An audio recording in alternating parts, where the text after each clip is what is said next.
Bro, if the power struggle is real, TKO, I'm not gonna lie to you, you lost that one. Yeah. Like by Fat by L. by a country mile.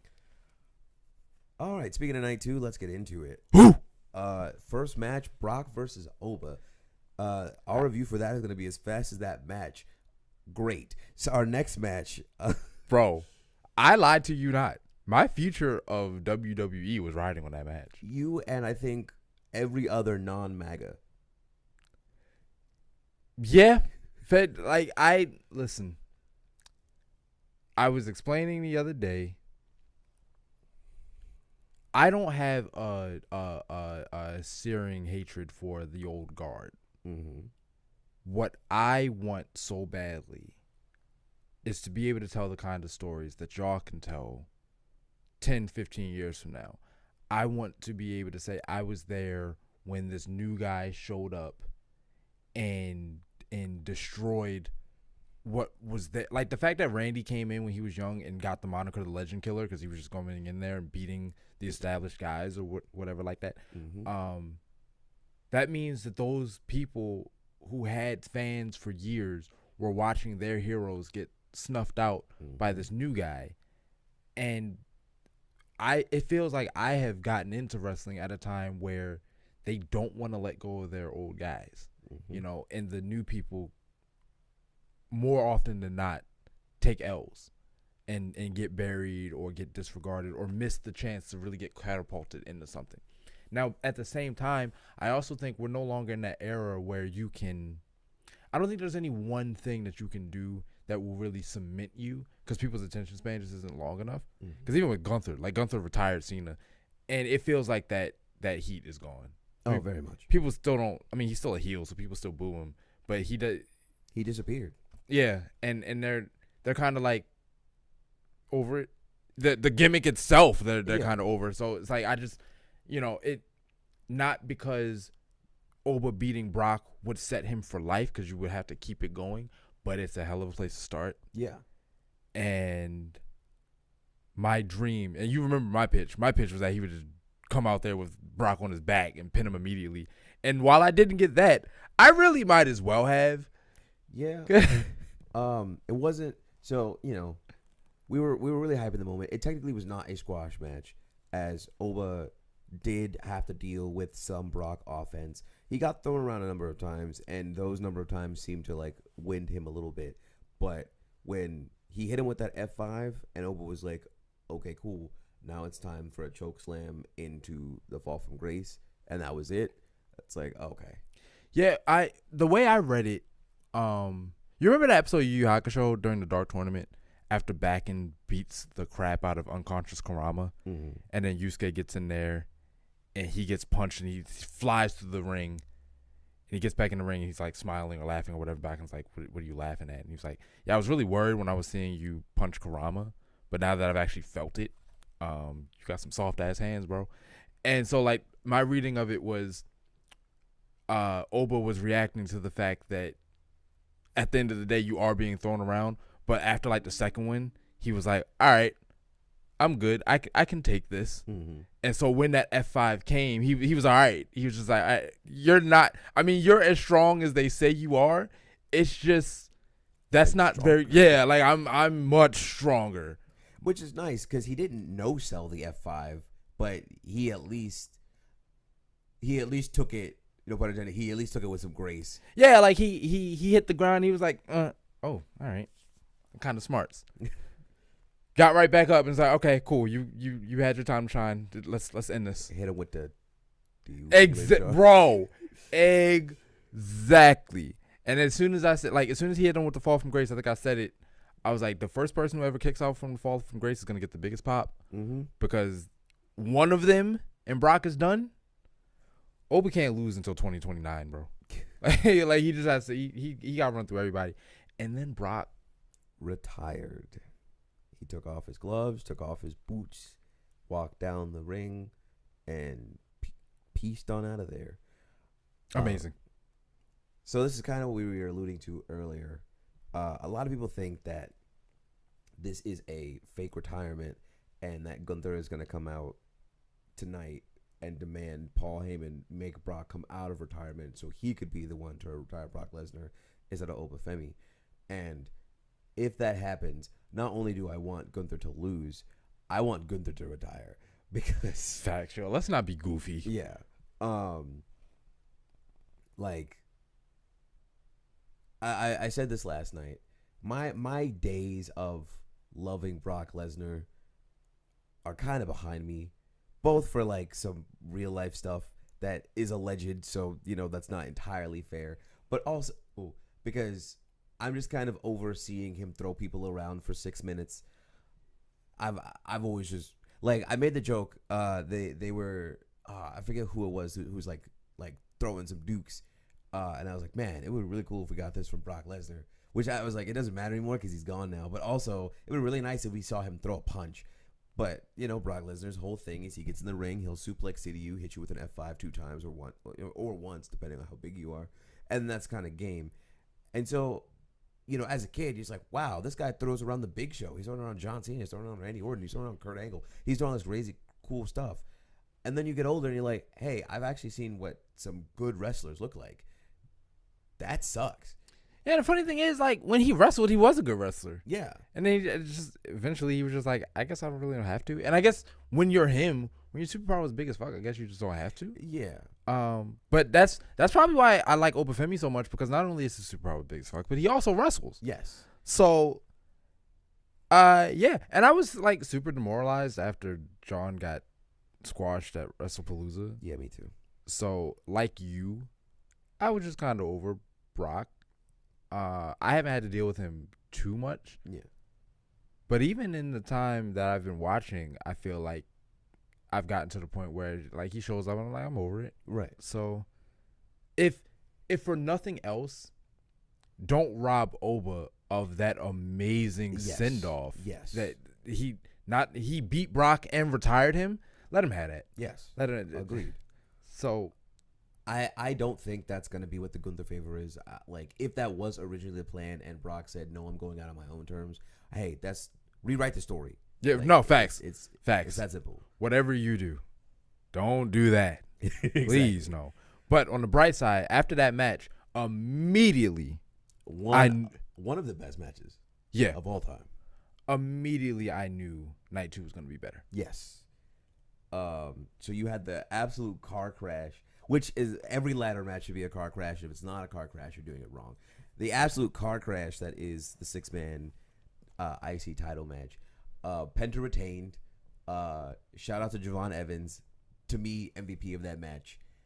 Yeah, my man is gonna have 5 really great years before he breaks his neck. People are saying that about Jeff Hardy, and Jeff Hardy's still doing it to this day. Fair enough. I won't take that from nobody. I guess I can't. That's just my funny joke, because every time I see Javon do something, he's flirting with a concussion. Oh, yeah. Or death, paralysis or something. I'm like, bro. Javon got to get that Christopher Reeves. Bro, I love it, but cool it just a little bit, because I want to see you around for a while. How do you feel that we came so close to all 3? I get it. Like, if there was a place for it to not be, it would be that match, because I don't like one, and this is kind of spoilers for moving forward, but like Trick needed that. Not only did Trick need that, but Sammy didn't need that, and he so didn't need that what he didn't need, he no longer has. So I'm okay with that. And Oba so needed that. Oh yeah. That if he didn't get that, I would have turned off WrestleMania right there. I told my wife, like, the night before, I said, if Oba loses in that opening match, we're doing one of 2 things. We are all collectively turning this off, because the energy in the room will just be gone. Mm-hmm. Or you will allow me to politely excuse myself, and I'm going to the room, because I'm not watching the rest of this. Right. I'm not going to, with Cody winning the night before, which is the thing I wanted the most, besides Oba, there was just nothing night 2 was going to offer me that would make up for Oba losing. Right. Because even the main event, I was like, the only thing I could live with is not going to happen. Mm-hmm. I'm going to root for it, but it's just not going to happen. But even if it did happen, I'm not inspired by that. I don't care It's not a happy moment for me. I went into night 2 knowing like the night will probably be better. I'm more excited for most of these matches, but this main event, I'm not leaving happy. Yeah. So I needed that Oba win, bro. I needed it so badly. Yeah, Javon. So yeah, Javon being the one that doesn't stand up from the big three of NXT, that's kind of fair. And we were talking about it. I suspected that Penta was going to win anyway. I just wanted it to be Javon. Penta just got the belt relatively like a few weeks ago, and while he's been a fighting champion, I just don't think it's time for him to lose it yet. Realistically, I can't see him losing it to anybody besides Javon. And if right now Javon's not his time, then let Rusev get, or not Rusev, let Penta get a couple more matches underneath his belt until we get to a bigger show. Which I know you hate that, but like let's give Javon a shining moment, right? I mean, I agree with that. Despite being a certified Penta hater, I don't like to see anybody get shafted. Yeah. So certainly give him more time, and not even like. I don't like when something is pushed off arbitrarily for a bigger moment, but someone like Javon winning doesn't feel arbitrary to me. If he were, in the hypothetical where he would be the one to dethrone Penta, where the other two got their crowning moments at WrestleMania, if he had to settle for a crowning moment on like a Monday Night Raw or whatever, it would feel like WWE is actively treating him how people kind of thought they were treating him, where it's like, yeah, we took you, but it almost feels like they asked the other two to come and they said we'll come if you bring him, right? Like he was like little brother, and his mom said you have to come with us, yeah. So, and I don't want him to feel like that, and I don't want him to be treated like that. Yeah, that's one of those. The ladder match is one of those you got to watch that yourself. Like, there's nothing that we could say that would do the match any justice. If you can find a way to watch it, go watch it. Facts. Like I could tell you that a guy gets like body slammed onto a ladder from the top of another ladder, but it wouldn't matter because you need to see it. Yeah. I could tell you that a guy jumps from the top rope onto a ladder and knocks the dude off to the other side of the ring, but it won't matter because you kind of have to see it. Or I could tell you that a guy gets cuttered off a ladder, but you kind of got to see it. Or maybe you could tell them that a guy gets flipped like a pancake on the ladder, off of a ladder. But you kind of got to see it. You kind of got to see it, bro. Like, I can tell you that a dude's head went through the daggone rungs. But you kind of got to see it. Next up, Sammy versus Trick. Thank God Trick Williams won. As a certified Trick Williams hater, I'm so glad that Trick Williams actually won that match because, and I can't believe I'm saying this, I hate Sami Zayn. Me, of all people, and y'all know how I feel about Sami Zayn, or maybe you don't, but I loved Sami Zayn. When I got into it, he was kind of the only thing from the bloodline that I cared about, because at the time of me starting to watch it, he had already been kicked out of the bloodline, and I appreciated his story. He got back with Kevin. They were able to fix that. They became tag team champions. And then, him and Kevin split ways, and he was kind of doing his thing with Jay and Cody and yada, yada. Then he got back into the picture, and over the past couple of months, he's been having this, like, slow, mental decline. Something that we had already, like, flirted around with the Karrion Kross thing, but they were too afraid to, like, make Karrion Kross popular. So they just let it kind of sweep under the rug, which, if you ask me, that's kind of where it started. Because people weren't necessarily booing Karrion Kross, but they also weren't cheering for Sammy. It was kind of like middle of the road. We really want Karrion to win. We also still kind of like Sami Zayn. We just want something with some substance. Yeah, that's really what it was. It was they wanted the turn because it would be something different for a character who up until that point wasn't, his shtick had gotten old. Right. And now we're at the point where not only has his shtick gotten old, but people are kind of seeing through the cracks. It really started when Cody lost his belt to Drew and he was doing stuff back and forth. Sammy had these backstage segments where he was effectively chastising Cody and then walking it back 2 seconds afterwards. And everyone's like, dude, are you going to stand for something or are you just going to, like, pussyfoot around? Which then turned into, like, this absolute vitriol for Sammy because Sammy started to talk a little crazy to Trick Williams, who deserved it, in my opinion. Yeah. I mean, Trick came in with no respect. Exactly. No reverence. It's like, I get it. Like, you're hyped to be here, but, bro, Sammy ain't do nothing to you. Exactly. But people love Trick more than they hated Sammy up until about 2 weeks ago, where they hated Sammy. I think they hated Sammy more than they hate Cody, and that's saying something. Yeah. Funniest thing about that Trick Sammy match is actually nothing that happened on screen. It was what happened in our friend circle, because we had a friend who was pulling for Sammy, and we looked at her and was like, "You ain't seen Trick, have you?" And she was so convinced that nothing was gonna change her mind, and that intro kicked on and she melted. I folded immediately. like laundry on a Sunday. Bro, it's Temptation Island season whatever. I was like, we tried to tell you. My man walking out in that long wedding dress. Mm-hmm. Mink coat. Man. He had the body glitter. Bro, swag. Yo. Just what and I like that they didn't really commit to the double turn in that match either. Yeah. Like Trick didn't go face per se, because he was still using interference, and like Yachty got involved. I mean, he didn't order it, but Yachty did get involved. Well, Yachty was just that's the thing, is Yachty was just checking on Trick. No, but at a certain point he grabbed Sammy. Oh, well, yeah. So, one could say that was payback. Sure, but Trick should get that payback. Like Yachty, what are you doing here? I know what he's doing here, but it's like, if you're gonna be here at ringside, then yeah, fair enough. But if you're gonna be at ringside and you're gonna like get involved, then you represent a threat to me winning this thing. So I gotta deal with you. But yeah, Trick didn't go face. He probably will, but he didn't in that moment, which is fine. And Sammy didn't go heel. He probably will, but he didn't in them. Especially when they showed the camera after he lost, you could tell he was contemplating, like, man. I honestly thought we were gonna get a Chad Gable part 2, because right then and there. Yeah, because when Sammy won that match against Chad Gable, and he became the number 1 contender, and Chad Gable, it was like psycho, bro. Like, just like that, I was like, oh, this is gonna be serious. We might get that if he asks for an honest to goodness rematch and loses a second time, because that's usually where they end up crashing out when they that second time, which I don't get. You're mad at me because I'm better. I am better. Yeah, solid match. Nothing to really write home about except the fact that Trick's the new champion.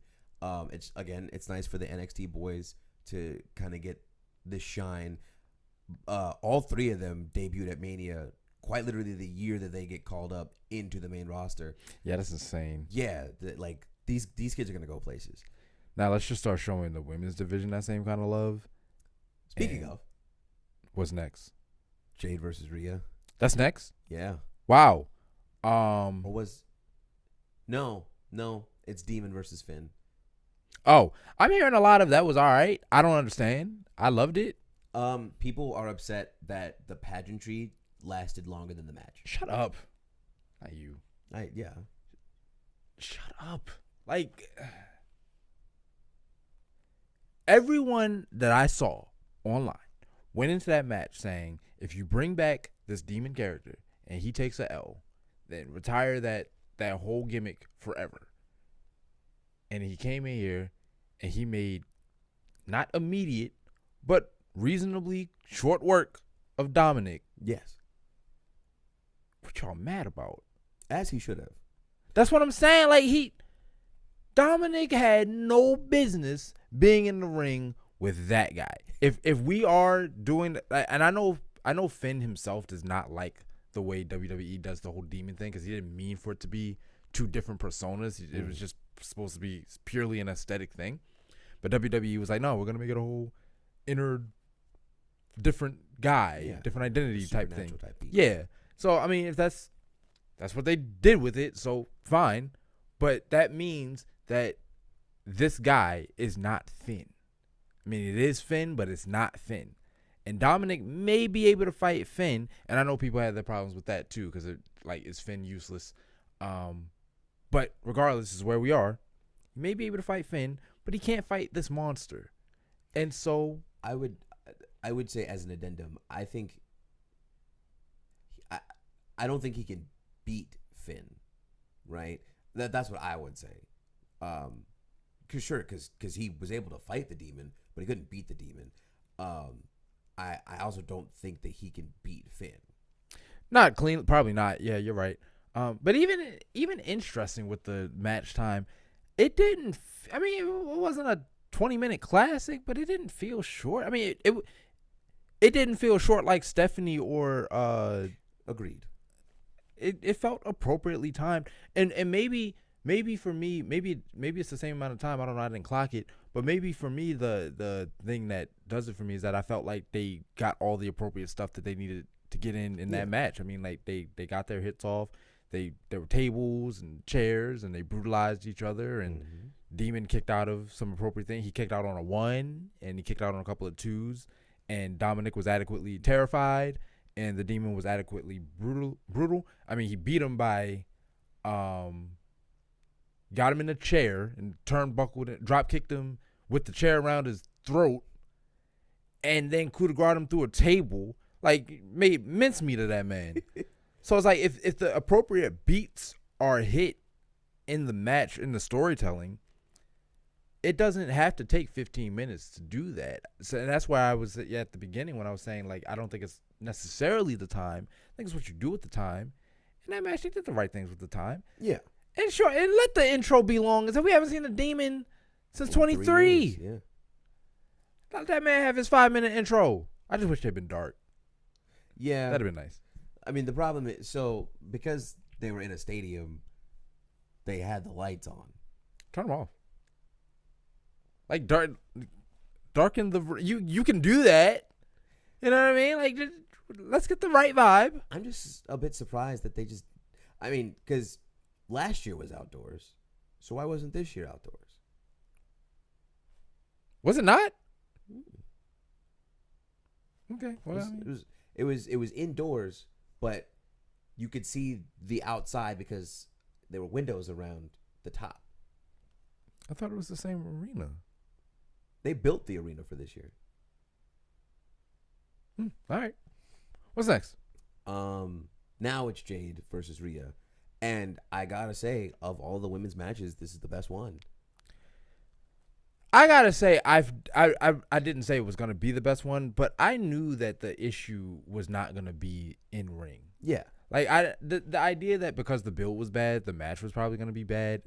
I never thought that in regards to the build, but I also never thought that Jade had an issue in the ring. I mean, she's not a technical master like a lot of the other wrestlers here, but I didn't have any reason to think that Jade was a bad wrestler. She didn't get a whole lot of practice, but that's really WWE's fault for not letting her do. Now, I've heard some reports saying that she's injured a couple people in some house shows, so there may be something there. But all the televised stuff I've seen, she's been perfectly adequate. Mm-hmm. So I figured... there's only one bad match I could think of, and it's her first one with Tiffany Stratton. Yeah. So I figured she would get in there, and she's got a competent dance partner, so they'll be fine. So the idea that the match was really great and people are here surprised, I'm like, what are you talking about? Yeah, I wasn't necessarily surprised. I think I have one gripe with it, despite it being my favorite women's match of the night, and I just feel like the ending was a bit anticlimactic. Like the baddies came out, and then EO came out, and all of that was resolved very quickly. And I was like, when I say quickly, I mean it was resolved so quickly it almost felt like it didn't happen in the first place, which I don't know. If you're gonna have interference, have it mean something. I don't know. For me, it just felt kind of like I said, it just felt like it was a little useless. We got to get the women on the card somehow. So I know, and I'm not saying they shouldn't have been there. I'm just saying make it more of a train wreck. Right? Don't have them come out there to be mild distractions. Because that's what happened with the Liv and Stephanie match. Right? Judgment Day women came out. They were mild distractions. And then, she got hit with an oblivion. Bing, bang, boom, we're done. The baddies came out. They were mild distractions. EO came out. Handled them both. And then as Jade went for a Jaded, it got reversed into a Riptide. And it was done. And I think that reversal was really cool. It's just, I don't know. For me, when it comes to these bigger shows, I think every ounce of shenanigans should be maybe not overly squeezed, but should be squeezed adequately enough to feel like there's a bit more gravitas there. And it just didn't feel like that. I agree with the gravitas statement. I think my issue with the interference is not even the amount of change it affected or didn't affect, whichever one. I think my issue was when EO came out, it was right after the ref caught them. So it looked like that. It looked like 3 more seconds he was going to do the get out thing. So the problem was effectively already handled. And so EO coming out was just because the narrative demands that EO come out and deal with them. So they booked that part weird. Mm-hmm. I don't think the ref should have ever seen them. Or maybe they should have. I know you don't often get ref bumps in women's matches, but something to allow them to be actively doing something to Rhea to necessitate EO coming out. Yeah. Because it at that point, it just felt like a problem solved twice. Yeah. Also, like, Rhea never really felt like, at least not within the match itself, but once the interference started, Rhea to me never really felt like she was in any danger. She wasn't. And that's the thing is, like, if you're gonna have, like, when they came out for the Judgment Day, I was like, oh, Stephanie's gonna lose this because she's gonna get pieced up, which isn't ultimately what happened, but you could at least feel like a bit of a threat there. When the baddies came out and they started, doing whatever they were doing, Rhea just kind of shrugged it off, and I was like, okay, I get that you're Rhea Ripley, but also, where's the stakes? The stakes don't exist because she's Rhea Ripley. Like the idea was kind of doomed from jump because you picked the wrong way. I know they're the 2 expendable ones, so who else are you gonna pick? But you picked the wrong women for this particular thing. You can't pick people that Rhea can toss around like it's nothing, because there could be 5 of them. It really won't matter at that point. She's the power differential is just too great. Yeah. So you either gotta jump her all at the same, like all 3 of you gotta jump her all at the same time, which means you gotta get the ref out of there somehow, or you gotta pick more capable people. Like a Jordan Grace team up probably would have been more effective. Yeah. Which I would say if you had pitched it originally, I would be hesitant, because do you really want to lock Jordan Grace into that when she could be doing her own thing? But in this time frame, she wasn't really doing anything. So just let her form an alliance with Jade, have Rhea win at Mania, then break it up real quick, because Jordan didn't do what she teamed up with her to do, and so Jade could turn on her, and then you could spin off. I don't know. It's just, yeah. If you're gonna have muscle, have muscle. A number of different ways. And then we move on to the main event. I'm sorry. 35 minutes of the best match of both nights, in my opinion.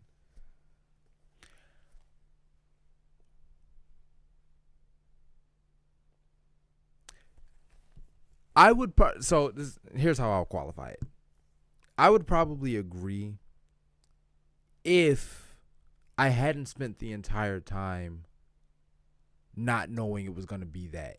Like the fact that it was 1-on-1 beginning to end was the biggest surprise of that whole thing. And I don't mean like I was expecting The Rock or, whatever crazy high expectations people had about the match. But I couldn't watch it as a 1-on-1 because Roman doesn't have the reputation of a 1-on-1. Roman matches have the fight until the thing, and then the match starts, kind of. And so I was just expecting and Trips loves to throw people into matches anyway, so I was waiting, like, what's the thing gonna be? And so I almost couldn't appreciate just the greatness of a hard-hitting, straight graps 1-on-1. In hindsight, this is a hell of a match. I don't really know how to qualify the best matches or the worst matches. This is where it gets hard because I'm watching it. I'm like, yeah, that was good. But also, there's one thing the match was missing, and in my opinion, I don't know if you feel the same way, but in my opinion, I didn't know it was over. I knew it wasn't over until it was. they tried a couple false finishes, and I didn't fall for not one of them. Oh, I see what you mean.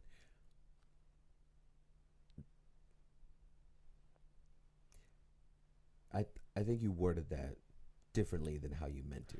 So when there were a couple times where they tried to convince us that they were going to get the 3 count. Yeah, I get what you mean after processing it. You said that you didn't know the match was over until it was, which means that I would assume that means you would have fallen for the false finishes. Yeah, okay. So I meant to say I knew the match wasn't over. Even when he got him with the low blow, I was like, this ain't it. And when Punk hit him with the GTS and he slumped over his chest or slumped over his back and he went for the second one, even that, I was like, he's not going to be able to get it off. Now, I didn't know if it was going to be, I thought Roman was going to reverse it. The small detail of Punk's body just gives out because he's old. As much as your guy lost, and as disappointing as that was, what a brilliant way to do that. I'm not, so I'm upset that he's not champion anymore, and I'm upset that it's Roman. I'm more. Oh yeah, fuck that. So I'm more upset that he lost to Roman than I am upset that he lost. I mean, obviously, like you said, you never want to see your guy lose. And there are a number of people that I would be very upset if he lost to. I'm just mostly upset that he lost to Roman for a number of reasons. But I just don't like Roman Reigns. Not even like, I know you're not joking when you say that you're a certified Penta hater, but like you say that usually like as like with a joking air to it, or like how you talk about Stephanie, whatever. Like for me, I don't even mean it with like a oh he ha ha. I don't like. I just don't like Roman Reigns. He'll say ha ha what? Who's laughing? Right. And so I just like his character doesn't really do anything for me. I find him really boring. I don't particularly care much for his promos. I'm just not really that much of a fan.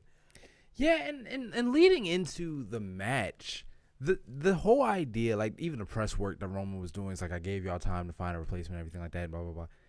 Is this WWE admitting to failure? Like, just the idea that the character was like, I'm the one who carries this on my back, and we need to get out of this hole that we're in. And what, they vindicate that by giving him the title again, and now all is supposed to be well. I don't want Roman to be right about that. I don't want the company to try to convince me that he's right about that. Don't. And now, admittedly, y'all made some missteps, but Roman losing the title ain't one of those missteps. Like, things aren't bad because Roman isn't champion.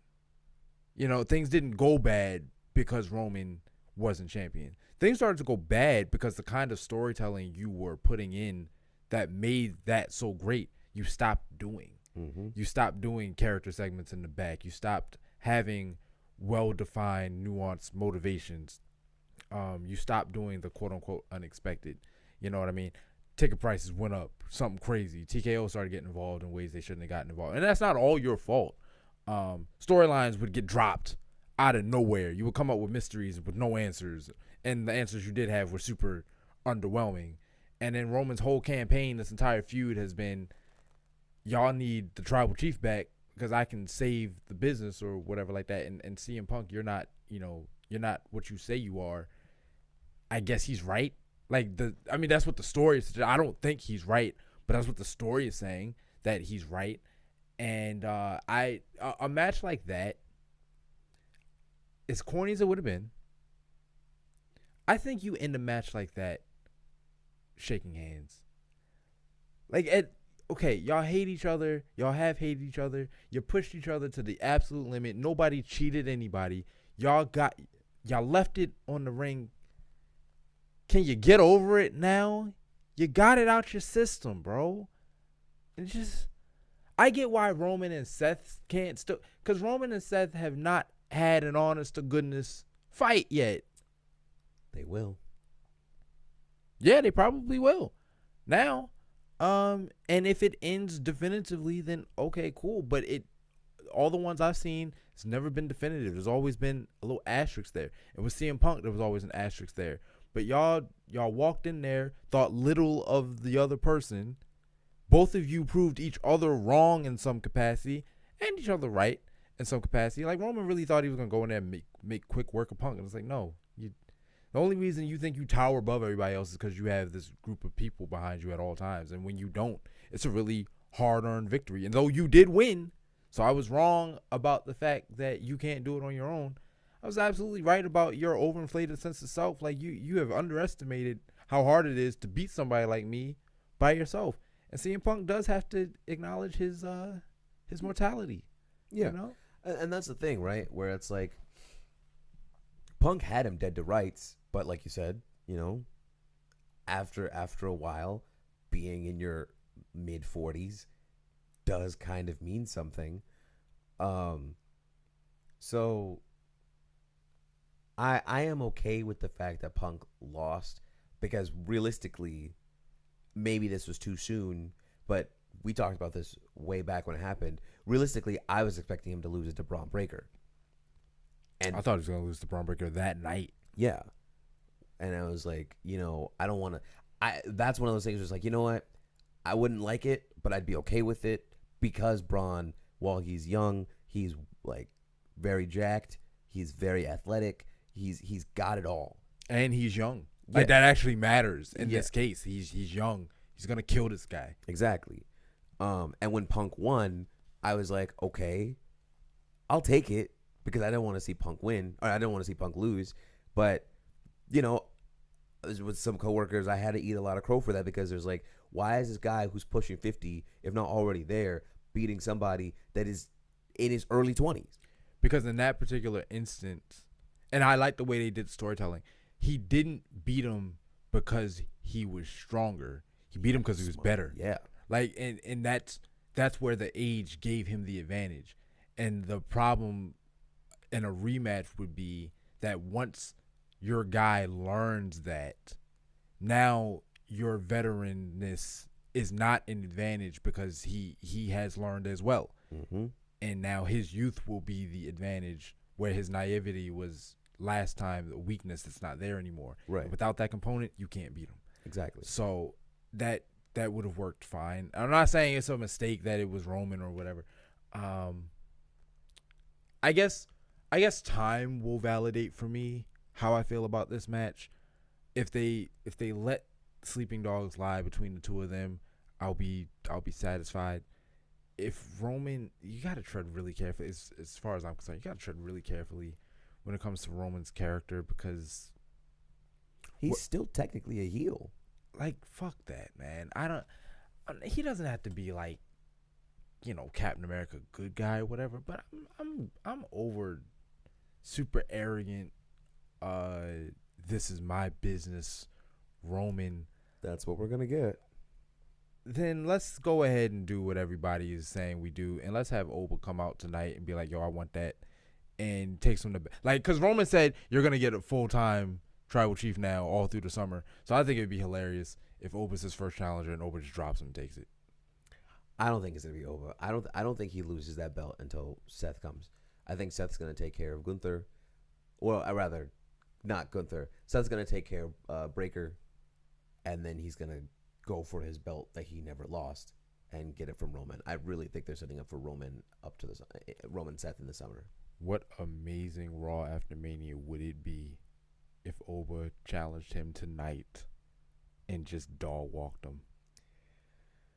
I heard you was coming here to stay for a while. Let's go ahead and cancel the plans right now.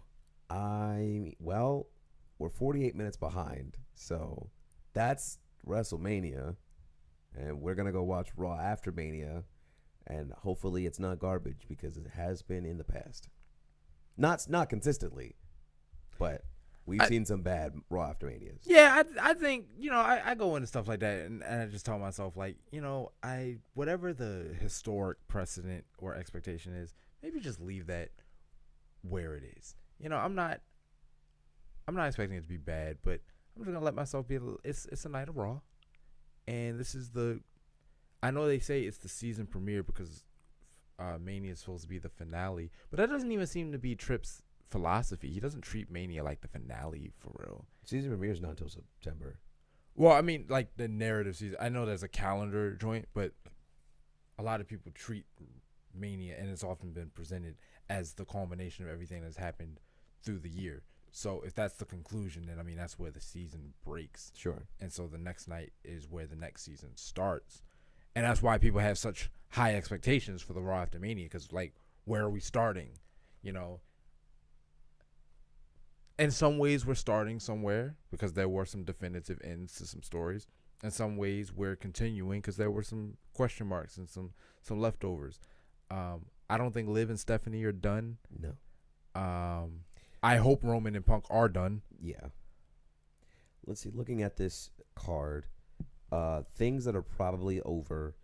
Fatu and McIntyre is over. Probably. Vision and Usos aren't over until they get those belts back. Probably. Gunther and Seth are over because they were never supposed to be together anyway. Maybe. AJ Lee and Lynch is definitely over. Yes. We're going to figure out what to do with this tag team division because that's a never-ending story. We'll try. Like you said, I think Vaquer and Morgan, I think that's still going. Mm-hmm. And Cody and Randy is definitely still going. Hell yeah. Based off of night 2, obviously, Femi is done with Lesnar because Lesnar's done with the business. Better be. The Intercontinental Champion scene is never ending, so I'm sure someone in this match is going to come up to him. Mm-hmm.